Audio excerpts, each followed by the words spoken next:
Hi friends, welcome to my channel. ನಾನಿವತ್ತು ನಿಮಗೆ 3 ರೆಸಿಪಿಯನ್ನು ತೋರಿಸ್ಕೊಡ್ತಾ ಇದ್ದೀನಿ.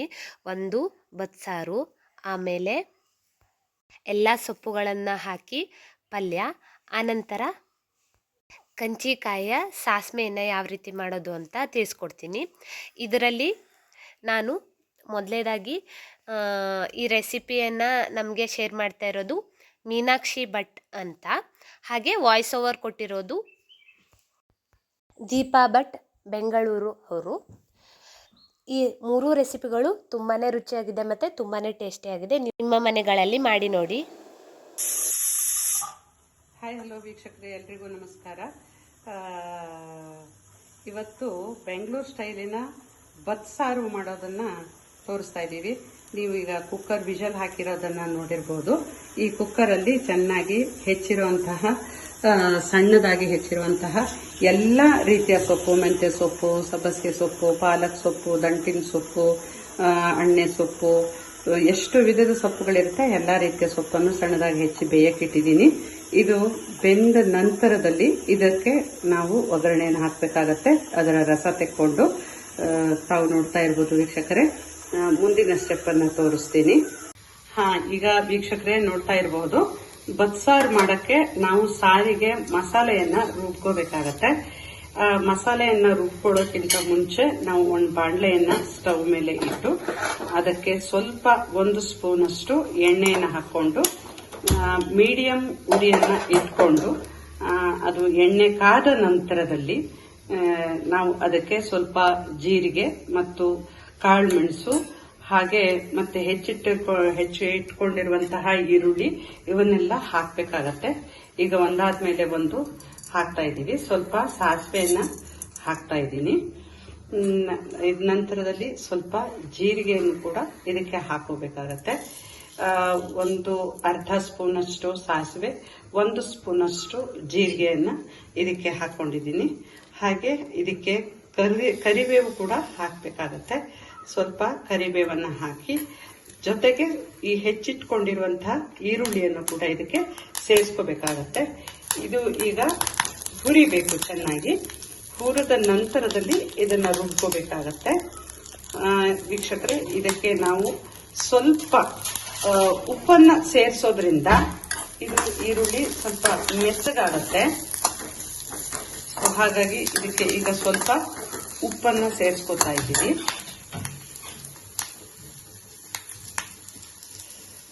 ನೋಡ್ತಾ ಇರ್ಬೋದು ವೀಕ್ಷಕರೇ, ಈಗ ಇದು ಈರುಳ್ಳಿ ಮೆತ್ತಗಾಗುವಷ್ಟೇ ನಾವು ಉಪ್ಪನ್ನು ಹಾಕ್ತಾ ಇರೋದು. ನಂತರ ಸಾರು ಮಾಡುವಾಗ ಅದಕ್ಕೆ ಹಾಕಬೇಕಾಗತ್ತೆ. ಈಗ ಇದನ್ನ ಹುರ್ಕೊಳ್ತಾ ಇದ್ದೀವಿ. ಈಗ ಇದಕ್ಕೆ ಖಾರಕ್ಕೆ ನಾವು ಇದು ಸಾರು ಮಾಡೋದಕ್ಕೆ ಬೇಕಾಗಿರುವಂತದ್ದಾಗಿರೋದ್ರಿಂದ ಇದು 2 ರೀತಿಯ ಖಾರ ಸೇರ್ಕೊಳ್ಳುತ್ತೆ ಇದಕ್ಕೆ. ಒಂದು ಹಸಿರು ಮೆಣಸಿನ ಖಾರ, ಇನ್ನೊಂದು ಕಾಳು ಮೆಣಸಿನ ಖಾರ ಅಂತ ಎರಡನ್ನು ನಾವು ಹಾಕೋತೀವಿ. ಇದಕ್ಕೆ ಈಗ ಕಾಳು ಮೆಣಸನ್ನ ಸೇರಿಸ್ಕೋಬೇಕಾಗತ್ತೆ. ಸ್ವಲ್ಪ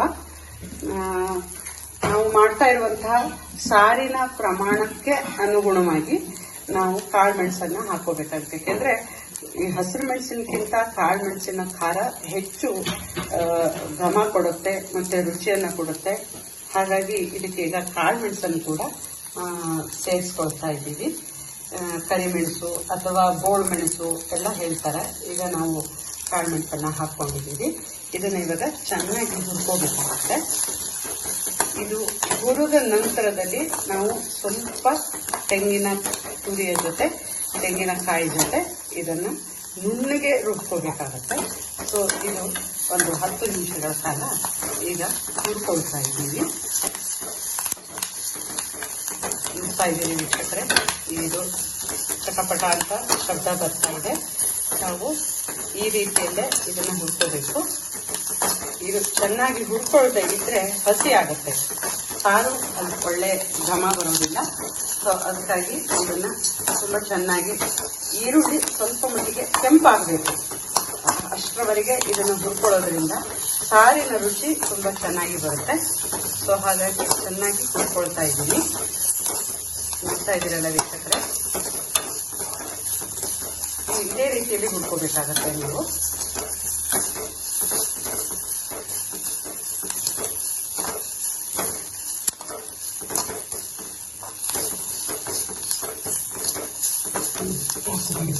ಈಗ ಇದನ್ನ ಆಫ್ ಮಾಡ್ತಾ ಇದ್ದೀನಿ. ನೋಡ್ತಾ ಇದ್ದೀರಲ್ಲ ವೀಕ್ಷಕರೇ, ಈಗ ಇದಕ್ಕೆ ನಾವು ಕಾಳು ಮೆಣಸಿನ ಜೊತೆ ಒಣ ಮೆಣಸಿನಕಾಯಿನ ಇದಕ್ಕೆ ಹಾಕ್ತಾ ಇದ್ದೀವಿ. ನಾವು ಯಾವ್ದು ಬೇಕಾದರೂ ಹಾಕೋಬಹುದು, ಒಣಮೆಣಸು ಅಥವಾ ಹಸಿರು ಮೆಣಸು, ನಮ್ಮ ಇಚ್ಛೆಗೆ ಅನುಗುಣವಾಗಿ ನಾವು ಬಳಸ್ಬೋದು. ನಾನಿಲ್ಲಿ ಒಣಮೆಣಸಿನಕಾಯಿನ ಬಳಸ್ತಾ ಇದ್ದೀನಿ. ಹಾಗೆ ಅದರ ಜೊತೆಗೆ ನೋಡ್ತಾ ಇರಬಹುದು, ಇಲ್ಲಿ ಸ್ವಲ್ಪ ತೆಂಗಿನ ತುರಿಯನ್ನ ಹಾಕ್ತಾ ಇದ್ದೀವಿ. ನಾನು ಇದನ್ನ ಮೊದಲೇ ತುರಿದು ಎತ್ತಿಟ್ಕೊಂಡಿದ್ದೆ, ಸೊ ಅದನ್ನ ಸೇರಿಸ್ತಾ ಇದ್ದೀನಿ. ಇದೆಲ್ಲವನ್ನ ಚೆನ್ನಾಗಿ ಈಗ ನಾವು ಮಿಕ್ಸರ್ ಜಾರ್ಗೆ ಹಾಕಿ ಇದನ್ನ ರುಬ್ಬಿ ತಗೊಂಡ್ಬರ್ತೀನಿ. ನೋಡ್ತಾ ಇದ್ದೀನಿ ವೀಕ್ಷಕರೇ. ಈಗ ನೋಡ್ತಾ ಇದ್ದೀರಲ್ಲ ವೀಕ್ಷಕರೇ, ನಾವು ಹುರಿದಿಟ್ಕೊಂಡಿರೋಂತಹ ಎಲ್ಲ ಮಿಶ್ರಣವನ್ನ ಒಂದು ಜಾರಿಗೆ ಹಾಕಿ ಇದನ್ನ ಮಸಾಲೆಯನ್ನ ರೆಡಿ ಮಾಡ್ತಾ ಇದ್ದೀವಿ. ಬಸ್ಸಾರಿಗೆ ರುಬ್ಬಿರುವಂತಹ ಮಸಾಲೆ ರುಬ್ಬೋದಕ್ಕೆ ಮಸಾಲೆಯನ್ನ ರೆಡಿ ಮಾಡ್ತಾ ಇದ್ದೀವಿ. ಇದನ್ನ ನಾವು ನುಣಿಗೆ ರುಬ್ಬಿಕೊಂಡು ಬರೋಣ. ನಾವು ಬಸ್ಸಾರು ಮಾಡುವಾಗ ಅದಕ್ಕೆ ನಾವು ಬೇಯಿಸಿ ಇಟ್ಕೊಂಡಿರುವಂತಹ ಸೊಪ್ಪು ಮತ್ತೆ ಬೇಳೆಯನ್ನ ಸ್ವಲ್ಪ ರುಬ್ಬೋದಕ್ಕೆ ಸೇರಿಸ್ಕೊಳ್ತಾ ಇದ್ದೀವಿ. ಇದನ್ನ ನುಣಿಗೆ ರುಬ್ಕೊಂಡು ಬರೋಣ. ಇಲ್ಲಿ ಕಾಣಿಸ್ತಾ ಇದೆಯಲ್ಲ ವೀಕ್ಷಕರೇ, ನಿಮಗೆ ಇದು ಬೇಳೆ ಮತ್ತು ಎಲ್ಲ ರೀತಿಯ ಸೊಪ್ಪನ್ನ ನಾನು ಕುಕ್ಕರಲ್ಲಿ 1 ವಿಷಲ್ ಹಾಕಿಸಿ ತೆಕ್ಕೊಂಡು ಬಂದಿದ್ದೀನಿ. ಈಗ ಇದನ್ನ ನಾವು ಇದರಿಂದ ಪಲ್ಯ ಮತ್ತು ಇದರ ರಸದಿಂದ ನಾವು ಬಸ್ಸಾರನ್ನ ಮಾಡ್ತೀವಿ. ಈಗ ಇದನ್ನ ಸೋಸ್ಕೊಳ್ಳೋಣ. ಈಗ ನಾವು ಇಲ್ಲಿ ತೂತಾಗಿರುವಂತಹ ಈ ಪಾತ್ರೆಗೆ ಹಾಕಿದ್ರೆ ಸರಿಯಾಗಿ ಅದು ಸೋಸ್ಕೊಳ್ಳುತ್ತೆ. ಇದು ಪೂರ್ತಿಯಾಗಿ ಸೋಸ್ಕೊಳ್ಳಕ್ಕೆ ಬಿಡೋಣ. ಒಂದು ಅರ್ಧ ನಿಮಿಷಗಳ ಕಾಲ ಇದನ್ನ ಹಾಗೆ ಬಿಟ್ರೆ ಇದು ನೀರೆಲ್ಲ ಇದರ ಕೆಳಗೆ ಇಳ್ಕೊಳ್ಳುತ್ತೆ. ಈ ನೀರಿನಿಂದ ನಾವು ಸಾರನ್ನ ಮಾಡ್ತೀವಿ. ಈಗ ಈ ಸೋಸಿ ಇರುವಂತಹ ಸೊಪ್ಪು ಮತ್ತೆ ಈ ಬೇಳೆಯನ್ನ ನಾವು ಪಲ್ಯ ಮಾಡ್ತಾ ಇದ್ದೀವಿ. ಇದು ಬಸ್ಸಾರು ಪಲ್ಯ ಅಂತಾನೆ ನಮ್ಮ ಬೆಂಗಳೂರು ಕಡೆ ಇದನ್ನ ಮಾಡ್ತಾರೆ. ಈಗ ನಾವು ರುಬ್ಬಿ ತಂದಿರುವಂತಹ ಮಸಾಲೆಯನ್ನ ಸಾರಿಗೆ ಸೇರಿಸ್ತಾ ಇದ್ದೀವಿ. ಇದು ಸೋಸಿ ಇಟ್ಕೊಂಡಿರುವಂತಹ ಎಲ್ಲ ಸೊಪ್ಪಿನ ರಸ, ಬೇಳೆ ಮತ್ತು ಸೊಪ್ಪಿನ ರಸಕ್ಕೆ ನಾವು ರುಬ್ಬಿರುವಂತದ್ದನ್ನ ಸೇರಿಸ್ತಾ ಇದ್ದೀವಿ. ಇದನ್ನ ಈಗ ಚೆನ್ನಾಗಿ ನಾವು ಮಿಶ್ರಣ ಮಾಡ್ಕೋಬೇಕಾಗುತ್ತೆ. ನೋಡ್ತಾ ಇದ್ದೀರಲ್ಲ ವೀಕ್ಷಕರೇ, ಚೆನ್ನಾಗಿ ನಮಗೆ ಸಾರು ಯಾವ ಹದಕ್ಕೆ ಬೇಕೋ ಆ ಹದದಷ್ಟು ನಾವು ನೀರನ್ನು ಸೇರಿಸ್ಕೋಬಹುದು. ಇದಕ್ಕೆ ನಾವು ಈಗ ಸ್ವಲ್ಪ ಉಪ್ಪನ್ನು ಸೇರಿಸ್ಕೋಬೇಕಾಗತ್ತೆ. ರುಚಿಗೆ ತಕ್ಕಷ್ಟು ಉಪ್ಪನ್ನ ಹಾಕ್ತಾ ಇದ್ದೀನಿ. ಸ್ವಲ್ಪ ಮಟ್ಟಿಗೆ ಬೆಲ್ಲದ ಪುಡಿಯನ್ನು ಕೂಡ ನಾವು ಇದಕ್ಕೆ ಸೇರಿಸ್ಕೊತಾ ಇದ್ದೀವಿ. ನೋಡ್ತಾ ಇದ್ದೀರಲ್ಲ ವೀಕ್ಷಕರೇ. ಈಗ ಇದಕ್ಕೆ ನಾವು ಸ್ವಲ್ಪ ಉಪ್ಪನ್ನ ಸೇರಿಸ್ಕೋಬೇಕಾಗತ್ತೆ. 1-2 ಸ್ಪೂನ್ ಅಷ್ಟು ನಾವು ಉಪ್ಪನ್ನ ಇದಕ್ಕೆ ಸೇರಿಸ್ತಾ ಇದ್ದೀವಿ. ನೋಡ್ತಾ ಇದ್ದೀರಲ್ಲ ವೀಕ್ಷಕರೇ, ಈಗ ಇದನ್ನ ನಾವು ಚೆನ್ನಾಗಿ ಕುದಿಯೋದಕ್ಕೆ ಬಿಡೋಣ. ಇದು ಚೆನ್ನಾಗಿ ಕುದ್ದ ನಂತರದಲ್ಲಿ ಇದಕ್ಕೆ ನಾವು ಒಂದು ಬೆಳ್ಳುಳ್ಳಿಯ ಒಗ್ಗರಣೆಯನ್ನ ಕೊಡೋಣ. ಆಗ ಊಟಕ್ಕೆ ಈ ಬಸ್ಸಾರು ತಯಾರಾಗುತ್ತೆ. ಬಸ್ಸಾರು ಚೆನ್ನಾಗಿ ಕುದ್ದು ಬತ್ತಬೇಕು, ಆಗಲೇ ಅದು ತುಂಬಾ ರುಚಿಯನ್ನ ಕೊಡುವಂಥದ್ದು. ಈಗ ತಾವು ನೋಡ್ತಾ ಇದ್ದೀರಲ್ಲ, ಇದು ಈಗ ಒಂದು ಹಂತ ಚೆನ್ನಾಗಿ ಕುದ್ದಿದೆ. ಇದಕ್ಕೆ ನಾವು ಬೆಳ್ಳುಳ್ಳಿಯ ಒಗ್ಗರಣೆಯನ್ನ ಮಾಡೋಣ. ನೋಡ್ತಾ ಇದ್ದೀರಲ್ಲ ವೀಕ್ಷಕರೇ, ಇಲ್ಲಿ ಈಗ ನಾವು ಕಬ್ಬಿಣದ ಸೌಟಿದು ಒಗ್ಗರಣೆಗೆ ನಾವು ಕಬ್ಬಿಣದ ಸೌಟನ್ನೇ ಹೆಚ್ಚಾಗಿ ಬಳಸಬೇಕು. ಯಾಕೆಂದ್ರೆ ಕಬ್ಬಿಣದ ಅಂಶ ಕೂಡ ನಮ್ಮ ದೇಹಕ್ಕೆ ಬೇಕಾಗತ್ತೆ. ಹಾಗಾಗಿ ನಾನು ಕಬ್ಬಿಣದ ಸೌಟಿನಲ್ಲಿ ನಾನು ಬಸ್ಸಾರಿಗೆ ಒಗ್ಗರಣೆಯನ್ನ ಹಾಕ್ತಾ ಇದ್ದೀನಿ.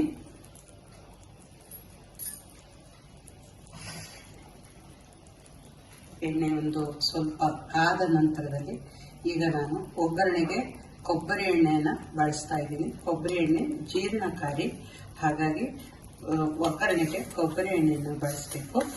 ಈಗ ಇದು ಎಣ್ಣೆ ಕಾದಿದೆ. ಇದಕ್ಕೆ ನಾನು ಸ್ವಲ್ಪ ಸಾಸಿವೆಯನ್ನ ಹಾಕ್ತಾ ಇದ್ದೀನಿ. ಹಾಗೆ ಸ್ವಲ್ಪ ಜೀರಿಗೆಯನ್ನು ಕೂಡ ಹಾಕ್ತಾ ಇದ್ದೀನಿ. 1/4 ಟೀ ಸ್ಪೂನ್ ಅಷ್ಟು ಎರಡನ್ನೂ ಹಾಕ್ತಾ ಇದ್ದೀನಿ. ನೋಡ್ತಾ ಇದ್ದೀರಲ್ಲ, ಇದಕ್ಕೆ ಈಗ ನಾವು ಸ್ವಲ್ಪ ಬೆಳ್ಳುಳ್ಳಿಯನ್ನ ಸೇರಿಸ್ಕೊಳ್ತಾ ಇದ್ದೀವಿ. ಬೆಳ್ಳುಳ್ಳಿ ಆಪ್ಷನ್ಸು, ಕೆಲವರಿಗೆ ಬೆಳ್ಳುಳ್ಳಿ ಇಷ್ಟ ಆಗೋದಿಲ್ಲ, ಆದರೆ ಇದಕ್ಕೆ ಬೆಳ್ಳುಳ್ಳಿ ಒಗ್ಗರಣೆ ಬಿಟ್ಟರೆ ಬಸ್ಸಾರು ತುಂಬಾ ರುಚಿಯಾಗಿರುತ್ತೆ. ಸೊ ಹಾಗಾಗಿ ಇದನ್ನ ನಾನು ಹಾಕ್ತಾ ಇದ್ದೀನಿ. ಬೆಳ್ಳುಳ್ಳಿ ಚೆನ್ನಾಗಿ ಕೆಂಪಾಗುವವರೆಗೆ ನಾವು ಇದನ್ನ ಇಟ್ಕೋಬೇಕು. ನೋಡ್ತಾ ಇದ್ದೀನಿ ವೀಕ್ಷಕರೇ, ಇದು ಚೆನ್ನಾಗಿ ಫ್ರೈ ಆಗ್ತಾ ಇದೆ ಎಣ್ಣೆಯಲ್ಲಿ. ಇದು ಹೊಂಬಣ್ಣ ಬರೋ ತನಕ, ಈ ಬೆಳ್ಳುಳ್ಳಿ ಹೊಂಬಣ್ಣ ಬರೋ ತನಕ ನಾವು ಇಟ್ಕೋಬೇಕು. ಇದು ಹೊಂಬಣ್ಣಕ್ಕೆ ತಿರುಗಿದಾಗ ಇದು ತನ್ನ ಫ್ಲೇವರನ್ನು, ತನ್ನ ಪರಿಮಳವನ್ನು ಬಿಡುತ್ತೆ. ಸೊ ಹಾಗಾಗಿ ಹೊಂಬಣ್ಣಕ್ಕೆ ಬರೋ ತನಕ ನಾವು ಇದನ್ನು ಇಟ್ಕೊಳ್ಳೋಣ.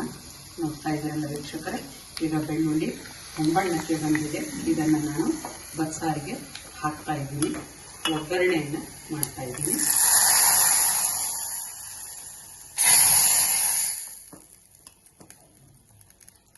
ಈಗ ಪೂರ್ತಿಯಾಗಿ ನಮ್ಮ ಬಸ್ಸಾರು ಊಟಕ್ಕೆ ರೆಡಿಯಾಗಿದೆ.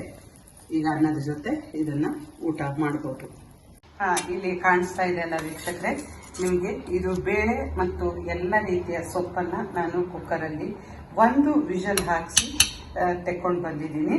ಈಗ ಇದನ್ನು ನಾವು ಇದರಿಂದ ಪಲ್ಯ ಮತ್ತು ಇದರ ರಸದಿಂದ ನಾವು ಬಸ್ಸಾರನ್ನು ಮಾಡ್ತೀವಿ.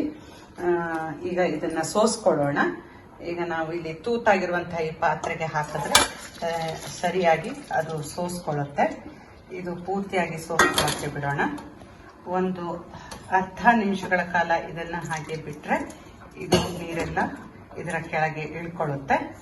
ಈ ನೀರಿನಿಂದ ನಾವು ಸಾರನ್ನು ಮಾಡ್ತೀವಿ. ಈಗ ಈ ಸೋಸಿ ಇರುವಂತಹ ಸೊಪ್ಪು ಮತ್ತೆ ಈ ಬೇಳೆಯನ್ನು ನಾವು ಪಲ್ಯ ಮಾಡ್ತಾ ಇದ್ದೀವಿ. ಇದು ಬಸ್ಸಾರು ಪಲ್ಯ ಅಂತಾನೆ ನಮ್ಮ ಬೆಂಗಳೂರು ಕಡೆ ಇದನ್ನ ಮಾಡ್ತಾರೆ. ನೋಡ್ತಾ ಇದ್ದೀರಲ್ಲ ವೀಕ್ಷಕರೇ, ಈಗ ನಾವು ಪಲ್ಯಕ್ಕೆ ಒಗ್ಗರಣೆಯನ್ನು ಹಾಕ್ತಾ ಇದ್ದೀವಿ. ಒಂದು 2-3-4 ಸ್ಪೂನ್ನಷ್ಟು ಎಣ್ಣೆಯನ್ನು ಹಾಕೊಂಡಿದ್ದೀವಿ. ಇದು ಆರ್ಗ್ಯಾನಿಕ್ ಎಣ್ಣೆ, ಆದಷ್ಟು ಆರೋಗ್ಯಕ್ಕೆ ಒಳ್ಳೆಯದು ಅಂತ ನಾವು ಅದನ್ನು ಗಾಣದ ಎಣ್ಣೆಯನ್ನು ಬಳಸ್ತಾ ಇದ್ದೀವಿ. ಯಾವುದೇ ಸನ್ಪ್ಯೂರು ಆ ಥರ ಪ್ಯಾಕೆಟ್ ಎಣ್ಣೆಯನ್ನು ಬಳಸ್ತಾ ಇಲ್ಲ. ಇಲ್ಲಿ ಗಾಣದ ಎಣ್ಣೆಯನ್ನು, ಶುದ್ಧವಾಗಿ ಗಾಣದಲ್ಲಿ ತಯಾರಿಸಿರುವಂತಹ ಎಣ್ಣೆಯನ್ನೇ ನಾವು ಇದಕ್ಕೆ ಬಳಸ್ತಾ ಇದ್ದೀವಿ. ಈಗ ಇದು ಕಾದ ನಂತರದಲ್ಲಿ ಇದಕ್ಕೆ ನಾವು ಸಾಸಿವೆಯನ್ನು ಸ್ವಲ್ಪ ಹಾಕೊಳ್ತಾ ಇದ್ದೀವಿ. ಒಂದು ಚಿಕ್ಕ ಸ್ಪೂನ್ನಲ್ಲಿ ನಾವು 1 ಸ್ಪೂನ್ನಷ್ಟು ಸಾಸಿವೆಯನ್ನು ಹಾಕ್ಕೊಂಡಿದ್ದೀವಿ.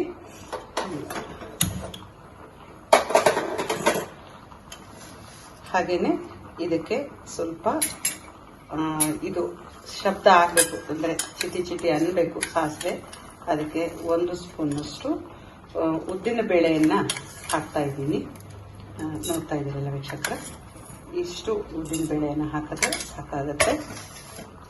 ಹಾಗೆ ಇದು ಚೆನ್ನಾಗಿ ಹೊಂಬಣ್ಣ ಬರೋ ತನಕ ಈ ಉದ್ದಿನ ಬೇಳೆಯನ್ನು ನಾವು ಹುರ್ಕೋಬೇಕಾಗತ್ತೆ.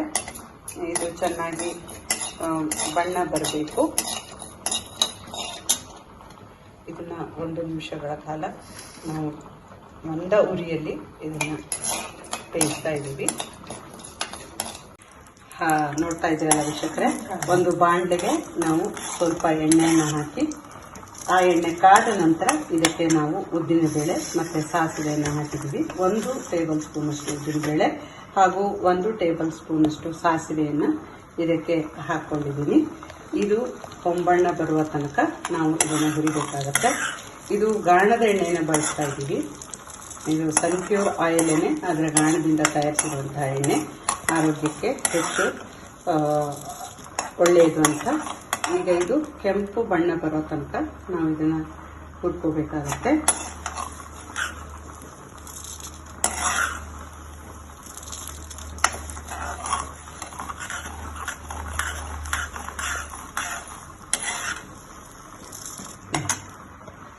ಈಗ ಇದಕ್ಕೆ ಈರುಳ್ಳಿಯನ್ನು, ಸಣ್ಣದಾಗಿ ಹೆಚ್ಚಿಟ್ಟಿರುವಂತಹ ಈರುಳ್ಳಿಯನ್ನು ಇದಕ್ಕೆ ಹಾಕ್ತಾ ಇದ್ದೀವಿ.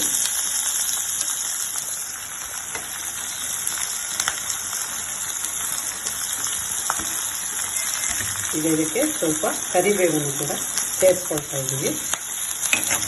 ಇದು ಸ್ವಲ್ಪ ಬಾಡಿದ್ದಂತ ಅದಕ್ಕೆ ನಾವು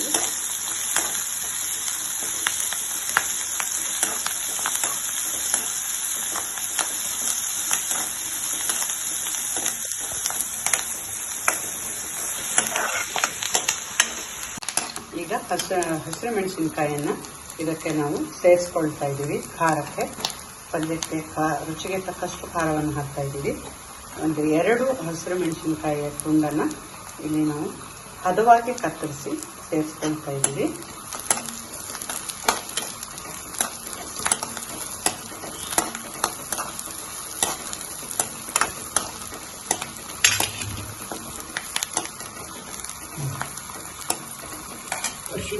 ಈಗ ನಾವು ಇದಕ್ಕೆ ಬೇಯಿಸಿಟ್ಕೊಂಡಿರುವಂತಹ ಎಲ್ಲ ಸೊಪ್ಪು ಮತ್ತು ಬೇಳೆಯನ್ನು ಇದಕ್ಕೆ ಸೇರಿಸ್ಕೊಳ್ತಾ ಇದ್ದೀವಿ.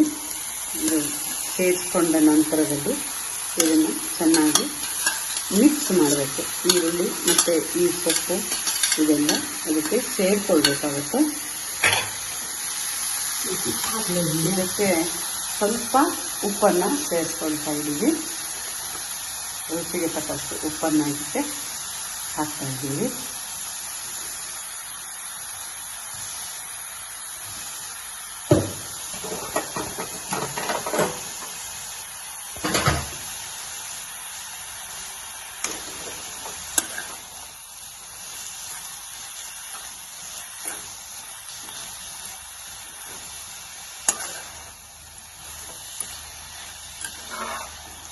ಇದನ್ನು ಸರಿಯಾಗಿ ಮಿಕ್ಸ್ ಮಾಡಿದ ನಂತರದಲ್ಲಿ ಇದು ಈಗ ಪಲ್ಯ ತಯಾರಾಗಿದೆ. ಊಟಕ್ಕೆ ಇದಕ್ಕೆ ಬಳಸ್ಕೋಬೋದು. ಈಗ ನಮ್ಮ ಪಲ್ಯ ಬತ್ಸಾರಿನ ಪಲ್ಯ ಈಗ ತಯಾರಾಗಿದೆ. ನೋಡ್ತಾ ಇದ್ದೀರಲ್ಲ ವೀಕ್ಷಕರೇ, ಈ ರೀತಿಯ ಪಲ್ಯವನ್ನು ನಾವು ಚಪಾತಿಗೆ, ಅನ್ನದ ಜೊತೆ, ಸಾರಿನ ಜೊತೆ, ಮೊಸರನ್ನದ ಜೊತೆ ಎಲ್ಲದರ ಜೊತೆ ನಾವು ಸವಿಬೋದು. ಧನ್ಯವಾದಗಳು. ಹಾಯ್, ಹಲೋ ವೀಕ್ಷಕರೇ, ಎಲ್ಲರಿಗೂ ನಮಸ್ಕಾರ. ನಾನು ದೀಪಾ ಭಟ್ ಅಂತ ಹೇಳಿ ಇವತ್ತು ಕಜ್ಜಿಕಾಯಿದು ಹವ್ಯಕರ ಸ್ಟೈಲಿನ ಸಾಸಿವೆಯನ್ನು ಮಾಡೋದನ್ನು ತೋರಿಸ್ತಾ ಇದ್ದೀನಿ. ಮೊದಲಿಗೆ ನಾನು ಈ ವಿಡಿಯೋದಲ್ಲಿ ನೀವು ನೋಡ್ತಾ ಇರ್ಬೋದು, ಒಂದು ಪಾತ್ರೆಯಲ್ಲಿ ಸ್ವಲ್ಪ ಕಜ್ಜಿಕಾಯಿ ಅಂದರೆ ಹೆರಳೆಕಾಯಿ ಅಂತ ಹೇಳ್ತಾರೆ ಬೆಂಗಳೂರು ಸೈಡಲ್ಲಿ, ಇದನ್ನು ಸಣ್ಣದಾಗಿ ಹೆಚ್ಚಿ ಸ್ವಲ್ಪ ನೀರು ಹಾಕಿ ಇದನ್ನು ಬೇಯಕ್ಕಿಟ್ಟಿದ್ದೀನಿ. ಇದಕ್ಕೆ ಇನ್ನೊಂದು ಸ್ವಲ್ಪ ರುಚಿಗೆ ತಕ್ಕಷ್ಟು ಉಪ್ಪನ್ನು ಕೂಡ ಹಾಕಬೇಕು, ಮತ್ತು ಹುಣಸೆ ಹಣ್ಣು ಕೂಡ ಹಾಕಬೇಕು. ಈಗ ಇದಕ್ಕೆ ಸ್ವಲ್ಪ ಹುಣಸೆ ಹಣ್ಣನ್ನು ಹಾಕ್ತಾ ಇದ್ದೀವಿ. ಇದನ್ನು ತುಂಬ ಚೆನ್ನಾಗಿ ಫಸ್ಟು ಬೇಯಿಸ್ಕೋಬೇಕು. ಉಪ್ಪು ಮತ್ತು ಹುಣಸೆ ಹಣ್ಣನ್ನು ಹಾಕಿ ಚೆನ್ನಾಗಿ ಬೇಯಿಸ್ಕೋಬೇಕು. ಇದು ಬೆಂದ ನಂತರದಲ್ಲಿ ನಾವು ಇದಕ್ಕೆ ಬೆಲ್ಲ ಹಾಕಬೇಕಾಗತ್ತೆ. ಆಮೇಲೆ ಕಾಯಿ ಮತ್ತು ಹಸಿಯಾಗಿರುವಂತಹ ಸಾಸಿವೆ ಮತ್ತು ಇದಕ್ಕೆ ಒಣಮೆಣಸಿನ್ಕಾಯಿ ಅಥವಾ ಹಸಿರು ಮೆಣಸಿನ್ಕಾಯಿಯನ್ನು ಹಾಕಬೇಕು. ಅದನ್ನು ರುಬ್ಬಿ ಇದಕ್ಕೆ ಸೇರಿಸ್ಬೇಕಾಗತ್ತೆ. ಈಗ ಉಪ್ಪನ್ನು ಹಾಕ್ತಾ ಇದ್ದೀನಿ. ರುಚಿಗೆ ತಕ್ಕಷ್ಟು ಉಪ್ಪನ್ನು ಹಾಕೋಬೇಕಾಗತ್ತೆ. ರುಬ್ಬಿ ಹಾಕಿದ ನಂತರದಲ್ಲಿ ಮತ್ತೆ ಸ್ವಲ್ಪ ಉಪ್ಪನ್ನು ಸೇರಿಸ್ಕೋಬೇಕಾಗತ್ತೆ. ಸೊ ಈಗ ಇದನ್ನು ಚೆನ್ನಾಗಿ ಬೇಯೋದಕ್ಕೆ ಬಿಡೋಣ. ಒಂದು 10-15 ನಿಮಿಷಗಳ ಕಾಲ ಹಣ್ಣಾಗಿ ಬೇಯಬೇಕು. ಈ ಹೋಳು ಮೆತ್ತಗಾಗಬೇಕು. ಆ ಥರ ಬೇಯಿಸ್ಕೊಂಡು ಆಮೇಲೆ ಇದಕ್ಕೆ ಬೆಲ್ಲ ಹಾಕಬೇಕಾಗುತ್ತೆ. ವೀಕ್ಷಕರೇ, ಇದನ್ನು 10 ನಿಮಿಷಗಳ ಕಾಲ ಬೇಯಕ್ಕೆ ಬಿಡೋಣ. ನೋಡ್ತಾ ಇದ್ದೀರಲ್ಲ ವೀಕ್ಷಕರೇ, ಈಗ ನಾವು ಹೆರಳೆಕಾಯಿ ಸಾಸಿವೆಯನ್ನು ಮಾಡುವಾಗ ನಾನು ಇದಕ್ಕೆ ಸ್ವಲ್ಪ ಜಾರಿಗೆ ಅರಿಶಿನ ಒಂದು 1/4 ಟೀ ಸ್ಪೂನ್ ಅಷ್ಟು, ಮತ್ತು ಅದಕ್ಕೆ ನಾನು ಒಂದು ಚಿಕ್ಕ ಸ್ಪೂನಲ್ಲಿ 1 ಸ್ಪೂನಷ್ಟು ಸಾಸಿವೆಯನ್ನು ಹಸಿಯಾಗಿ ಹಾಕ್ತಾ ಇದ್ದೀನಿ. ಜೊತೆಯಲ್ಲಿ ನಾನು ಅದಕ್ಕೆ ಸ್ವಲ್ಪ ಉಪ್ಪನ್ನು ಸೇರಿಸ್ಕೊಳ್ತಾ ಇದ್ದೀನಿ. ಆಗ ನಾವು ಹೋಳು ಬೇಯೋದಕ್ಕೆ ಸ್ವಲ್ಪ ಉಪ್ಪನ್ನು ಸೇರಿಸಿದ್ದೆ. ಈಗ ನಾನು ಮತ್ತೆ ಅದಕ್ಕೆ ಉಪ್ಪನ್ನು ಸೇರಿಸ್ಕೊಳ್ತಾ ಇದ್ದೀನಿ. ತಾವು ನೋಡ್ತಾ ಇರಬಹುದು, ಅದಕ್ಕೆ ನಾವು ಸ್ವಲ್ಪ ತೆಂಗಿನ ತುರಿಯನ್ನು ಕೂಡ ಹಾಕಬೇಕಾಗತ್ತೆ. ತೆಂಗಿನ ತುರಿಯನ್ನು ಕೂಡ ನಾನು ಮೊದಲೇ ತುರಿದು ರೆಡಿಯಾಗಿ ಇಟ್ಕೊಂಡಿದ್ದೆ. ಅದನ್ನು ಈಗ ಜಾರಿಗೆ ಸೇರಿಸ್ಕೊಳ್ತಾ ಇದ್ದೀನಿ. ತಾವು ಕಾಣಿಸ್ತಾ ಇರಬಹುದು ತಮಗೆ. ಈಗ ಜಾರಿಗೆ ಇದು ಸಾಸಿವೆ ಮಾಡೋದಕ್ಕೆ ತೆಂಗಿನ ತುರಿಯನ್ನು ಹಾಕಿದ್ದೀನಿ. ಇದಕ್ಕೆ ನಾವು ನಮ್ಮ ಇಚ್ಛೆಗೆ ಅನುಗುಣವಾಗಿ ಒಣ ಮೆಣಸಿನಕಾಯಿ ಆದರೂ ಹಾಕ್ಬೋದು, ಅಥವಾ ಹಸಿರು ಮೆಣಸಿನಕಾಯಿನಾದರೂ ಹಾಕ್ಬೋದು, ಅಥವಾ ಗಾಂಧಾರಿ ಮೆಣಸು ಅಂತ ಹೇಳ್ತಾರೆ, ಅದನ್ನಾದರೂ ಕೂಡ ಇದಕ್ಕೆ ನಾವು ಬಳಸ್ಕೋಬಹುದು. ಈಗ ನೀವು ನೋಡ್ತಾ ಇರ್ಬೋದು ವೀಕ್ಷಕರೇ, ನಾನು ಇದಕ್ಕೆ ಒಣ ಮೆಣಸಿನಕಾಯಿನ ಸೇರಿಸ್ಕೊಳ್ತಾ ಇದ್ದೀನಿ. 4ರಿಂದ 5 ಒಣಮೆಣಸಿನಕಾಯಿ ನೀವು ಕಾಣಿಸ್ತಾ ಇದೆ ಅಂದ್ಕೊಂಡಿದ್ದೀನಿ. ಇದು ಸ್ವಲ್ಪ ಹುಳಿ ಇರೋದ್ರಿಂದ ಇದಕ್ಕೆ ಖಾರ ಸ್ವಲ್ಪ ಮುಂದಾಗಿರಬೇಕು. ಹಾಗಾಗಿ ಇದಕ್ಕೆ ನಾನು ಒಂದು 3, 5, 6 ಮೆಣಸಿನಕಾಯಿನ ಹಾಕೊಂಡಿದ್ದೀನಿ. ಈ ಕರಿಬೇವು ಕೂಡ ಇದಕ್ಕೆ ಸೇರಿಸ್ಕೊಳ್ತಾ ಇದ್ದೀನಿ. ಕರಿಬೇವನ್ನ ತೊಳೆದು ನಾನು ಹಾಕೊಳ್ತಾ ಇದ್ದೀನಿ. ಇದನ್ನ ಚೆನ್ನಾಗಿ ರುಬ್ಕೊಂಡು ಬರೋಣ. ಹುಳಿಗೆ ಇದಕ್ಕೆ ಒಂದು ನಿಂಬೆ ಹಣ್ಣಿನ ಗಾತ್ರ ಅಷ್ಟು ನಾವು ಹುಣಸೆ ಹಣ್ಣನ್ನು ಸೇರಿಸ್ಕೋಬೇಕಾಗತ್ತೆ. ಸೇರಿಸ್ಕೊಂಡು ಮಸಾಲೆಯನ್ನು ರುಬ್ಕೊಳ್ಳೋಣ. ಈಗ ಕಂಚಿಕಾಯಿ ಹೋಳು ಮೆತ್ತಗೆ ಬೆಂದಿದೆ, ಅದಕ್ಕೆ ಸಾಕಾಗುವಷ್ಟು ಬೆಲ್ಲವನ್ನು ಸೇರಿಸ್ಕೊಳ್ತಾ ಇದ್ದೀನಿ. ಇದಕ್ಕೆ ನಮಗೆ ಎಷ್ಟು ಸಿಹಿ ಬೇಕೋ ಅಷ್ಟು ನಾವು ಇದಕ್ಕೆ ಬೆಲ್ಲವನ್ನು ಸೇರಿಸ್ಕೊಳ್ತಾ ಇದ್ದೀವಿ. ಒಂದು ಅಂದಾಜಿಗೆ ಕೈಯಲ್ಲಿ ಒಂದು 4-5 ಸ್ಪೂನ್ ಆಗುವಷ್ಟು ಹಾಕಿದ್ದಾರೆ. ಈಗ ನೋಡ್ಕೊಳ್ಳಿ, ಇದು ಚೆನ್ನಾಗಿ ಕರಗಬೇಕು. ಈ ಬೆಲ್ಲದ ಪುಡಿ ಇದೆಯಲ್ಲ ಅದು ಕರಗಬೇಕು. ಇದು ಆರ್ಗ್ಯಾನಿಕ್ ಬೆಲ್ಲದ ಪುಡಿ. ಸಾಧ್ಯವಾದಷ್ಟು ಅಡುಗೆಯಲ್ಲಿ ಆರ್ಗ್ಯಾನಿಕ್ ಅನ್ನು ಬಳಸಿ, ಆರೋಗ್ಯಕ್ಕೆ ತುಂಬ ಒಳ್ಳೆಯದು. ಇದನ್ನ ಚೆನ್ನಾಗಿ ನಾವು ಮಿಕ್ಸ್ ಮಾಡ್ಕೋಬೇಕಾಗತ್ತೆ. ಇದನ್ನ ಮಿಕ್ಸ್ ಮಾಡ್ಕೊಂಡ ನಂತರದಲ್ಲಿ ನಾನು ನಿಮಗೆ ಆವಾಗಲೇ ಹೇಳಿದ ಹಾಗೆ ಸಾಸಿವೆ ಮತ್ತೆ ಒಣಮೆಣಸಿನಕಾಯಿ, ತೆಂಗಿನ ತುರಿಯನ್ನು ರುಬ್ಬಿಟ್ಕೊಂಡಿರುವಂತಹ ಮಿಶ್ರಣವನ್ನು ಈಗ ಅದಕ್ಕೆ ಸೇರಿಸ್ತಾ ಇದ್ದೀನಿ. ನೋಡ್ತಾ ಇದ್ದೀರಲ್ಲ ವೀಕ್ಷಕರೇ. ಈಗ ಈ ಮಿಶ್ರಣವನ್ನು ಸೇರಿಸಿದ ನಂತರದಲ್ಲಿ ನಾವು ಇದನ್ನ ಕುದಿಯೋದಕ್ಕೆ ಬಿಡಬೇಕಾಗತ್ತೆ. ಒಂದು 2-3 ನಿಮಿಷಗಳ ಕಾಲ ಚೆನ್ನಾಗಿ ಇದು ಕುದಿಬೇಕು. ಇದು ಕುದ್ದ ನಂತರದಲ್ಲಿ ಇದು ಊಟಕ್ಕೆ ರೆಡಿ ಆಗತ್ತೆ. ನೋಡ್ತಾ ಇದ್ದೀರಲ್ಲ ವೀಕ್ಷಕರೇ. ಈಗ ಇದನ್ನ ಒಮ್ಮೆ ಚೆನ್ನಾಗಿ ತೊಳಸ್ಬೇಕಾಗತ್ತೆ. ಸೇರ್ಕೊಳ್ಳೋದಕ್ಕೋಸ್ಕರ ಬೆಲ್ಲ ಮತ್ತು ರುಬ್ಬಿದ ಕಾಯಿಯ ಮಿಶ್ರಣ ಸರಿಯಾಗಿ ಸೇರ್ಕೊಳ್ಳೋದಕ್ಕೋಸ್ಕರ ಇದನ್ನ ಈಗ ನಾವು ಸೇರಿಸಿ ಇದನ್ನ ಕುದಿಯೋದಕ್ಕೆ ಬಿಡಬೇಕಾಗತ್ತೆ. ಸಣ್ಣ ಉರಿಯಲ್ಲಿ ಇದನ್ನ ಒಂದು 5 ನಿಮಿಷಗಳ ಕಾಲ ಕುದಿಸ್ಬೇಕಾಗತ್ತೆ. ಇದು ಕುದ್ದ ನಂತರದಲ್ಲಿ ಊಟಕ್ಕೆ ಇದು ತಯಾರಾಗುತ್ತೆ. ನೋಡ್ತಾ ಇದ್ದೀರಲ್ಲ ವೀಕ್ಷಕರೇ. ಈಗ ಇದು ನಮ್ಮ ಹೇರಳೆಕಾಯಿಯ ಸಾಸಿವೆ ಚೆನ್ನಾಗಿ ಕುದೀತಾ ಇದೆ, ಮಂದವಾಗಿ ಕಾಣಿಸ್ತಾ ಇದೆ ಅಲ್ಲ. ಇದು ಈಗ ಊಟಕ್ಕೆ ತಯಾರಾಗಿದೆ. ಈಗ ಇದನ್ನ ನಾವು ಸವಿಬಹುದು.